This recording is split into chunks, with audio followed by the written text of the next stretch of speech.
అమరావతికి ఎదురవుతున్నటువంటి అతిపెద్ద సమస్యల ప్రవేశ ద్వారం ఇప్పటికి కూడా చిన్నదిగా ఉండటం, పెద్ద నగరానికి చిన్న ప్రవేశ ద్వారం, దాన్ని పరిష్కరించే ప్రయత్నమే బాబు సర్కార్ ఇప్పుడు సీరియస్గా దృష్టి సారించింది.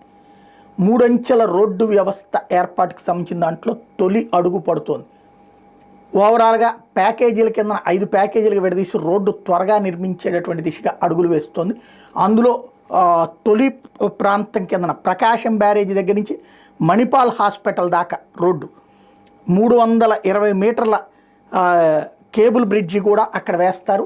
తద్వారా డైరెక్ట్గా వంతెన ద్వారా ఫ్లైఓవర్ ద్వారా రాజధానిలోకి వెళ్ళేటటువంటి ఒక మార్గం.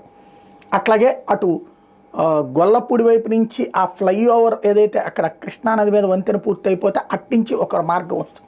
ఇక కావాల్సిందల్లా గుంటూరు వైపు నుంచి, ఇప్పుడు అమరావతి రోడ్డు ఉంది గుంటూరు వైపు, గోరంట్ల వైపు,